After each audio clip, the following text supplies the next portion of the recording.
Welcome to the Grace Period, where we get real about attorney mental health and well-being and pull back the veil on the high-stakes world of big law. I'm your host, Emily Logan Stedman. In this demanding profession, it is crucial that we don't lose ourselves in the hustle for billable hours. On the Grace Period, we have honest conversations about finding consistency, minimizing chaos, developing coping strategies, and destigmatizing mental health. It is time to prioritize our shared humanity, to find our grace period. This season on the Grace Period, I've talked about the partner track and the lessons I took away from my first year as partner. I shared how I regained focus and motivation when I inevitably lose it. I talked about how to build better billing habits, embracing the entrepreneurial mindset, and networking. Today, I want to talk about your professional brand. At its core, your brand is your reputation. It is your professional identity. If you're like me, you once thought about this in terms of doing good work, being professional in the workplace and at networking events and climbing the ladder. Checking boxes. Some of you may even tie your professional brand and identity to your firm's brand. I have been there, but that's risky. Why? Because you are not your firm. I've talked about this before. I'm an intensely loyal person. I love being a corporate employee. Technically, as a partner, I'm not an employee, but the idea of being a corporate human being still fits. The machine of a big office, a big business, it makes my life easier. The people become my dear friends. Work is most of my life, so I invest heavily in the work environment I spend so much time within. But a firm is not loyal back to you. I know it sometimes feels like they are, but they're not. Why? Because it's a business. It's out for itself, for its bottom line. So, as a firm takes from you, take from it.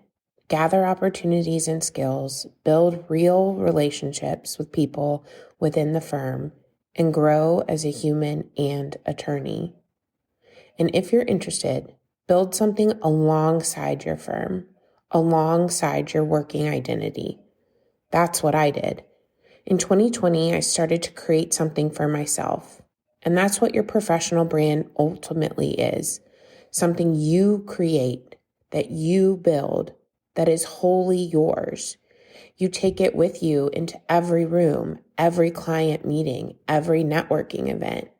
You take it to a new firm or venture if that's where your journey takes you. Without a professional brand, you might be invisible. For some, the work speaks for itself. They find a niche, they find a key partner or client early on and ride that wave the rest of their career. That happens, but for most of us in 2025, it happens less and less often. Today, what makes you stand out is not just your legal skills. Those are the table stakes. Many people have the skills. What distinguishes you is your unique perspective and how you share it, how you use it to grow as a firm citizen, as a go-to client connection, as a leader and influence in your firm, community, practice area, and more. In 2020, when I started playing around on LinkedIn, I knew it was a risk.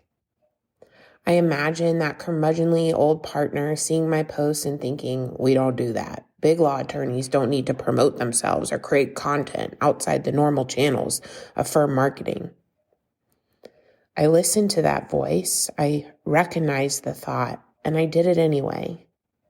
I chose LinkedIn over Instagram, Twitter, and TikTok because it comes with some guardrails. I know myself. I know my tendencies to go down negative rabbit holes on social media or pop culture rabbit holes because I love The Real Housewives and crime procedurals on CBS. So LinkedIn kept me in my lane.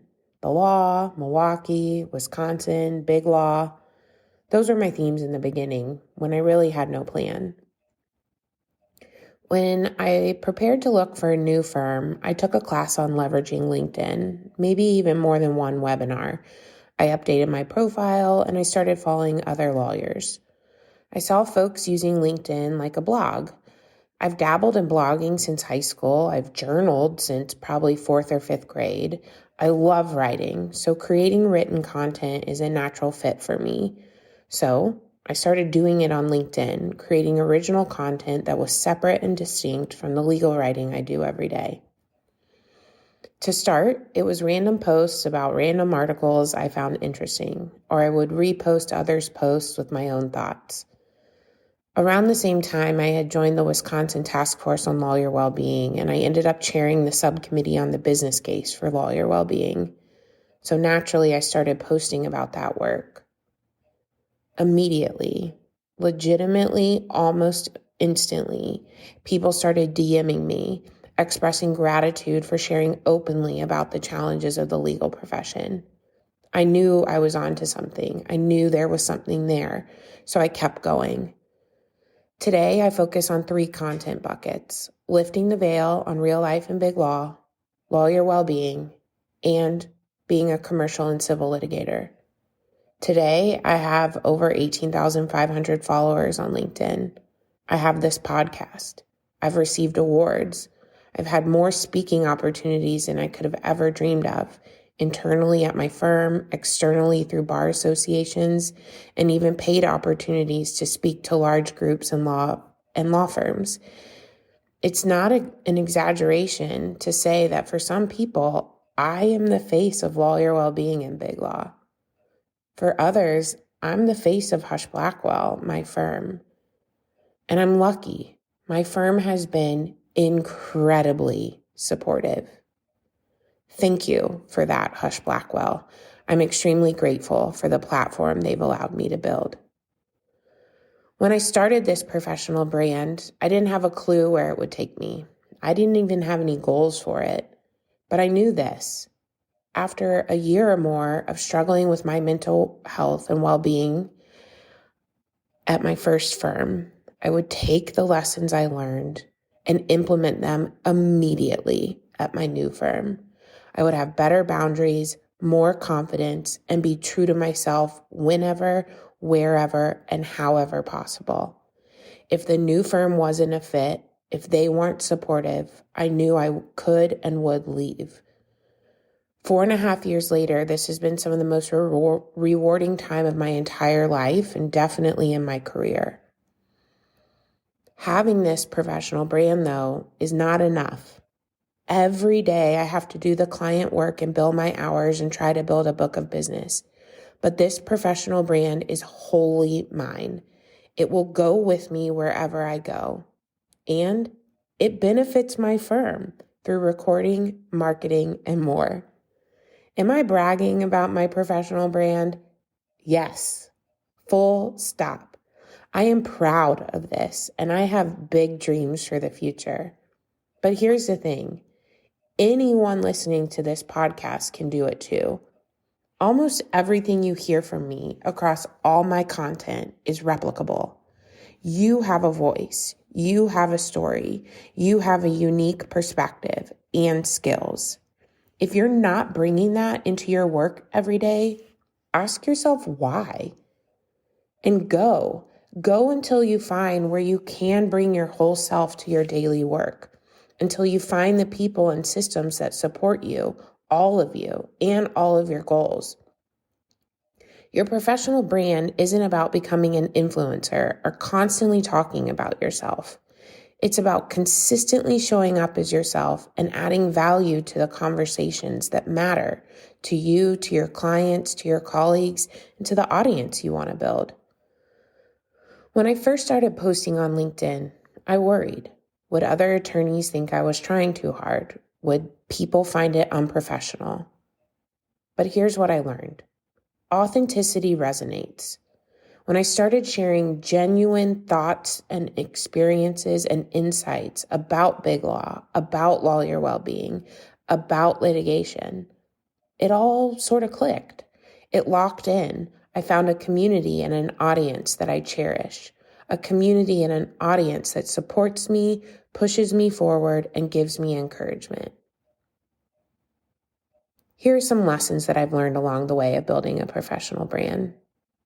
First, figure out who you are and what you stand for. For me, it's being a commercial litigator who believes in both legal excellence and lawyer well-being. I don't just handle cases, I advocate for a more sustainable approach to practicing law. That clarity helps me create content and do work and take positions that feel genuine to me. Second, consistency matters, and it matters more than perfection. I decided early on that I'd share regular insights about both the law and life as a lawyer. Some posts get huge engagements, others don't. That's fine. What matters is showing up consistently and providing valuable insights. Building a brand takes time. It's taken me 4.5 years to get to 18,500 followers on LinkedIn. Didn't happen overnight, but it came from consistently sharing valuable insights, engaging genuinely with others' content, and being willing to take positions on issues that matter to me. I definitely want to address firm politics before I go for the day. How do you build a personal or professional brand while staying aligned with your firm's interest? My approach has been transparency.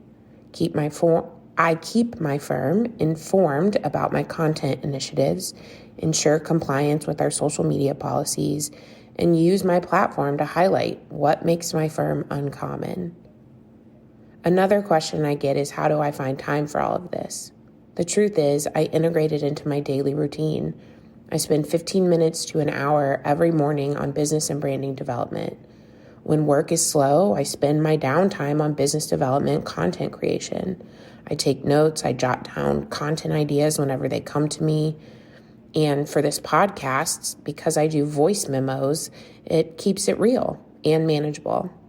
Batching content is really the way to go. Your professional brand will evolve as you do, so don't be afraid to let your brand grow with you. For those of you just starting out, pick a platform, commit to sharing one thoughtful post or comment each week, maybe for the next month. Don't worry about followers or engagement. Just focus on adding value and finding your voice. Build a routine of consistent content creation. Remember, your professional brand is not about creating a perfect online persona. It's about authentically sharing your expertise and perspective in a way that helps others while also building your practice and professional identity. Until next time, keep showing up as yourself. Your unique perspective matters more than you think. Thank you for joining me on this episode of The Grace Period. I hope this discussion has provided some insights about building a professional brand. Next week, we'll talk about mentoring, being a mentor, and being a mentee. Remember, you don't have to sacrifice your well-being for career success. By prioritizing self-care, setting boundaries, and seeking support, you can survive and even thrive in the law and in big law. Until next time, take care of yourselves and each other. That is the path to our grace period. Disclaimer, this podcast is for informational and entertainment purposes only. It does not constitute professional advice of any kind, including legal advice. No attorney-client relationship is created by listening to this podcast.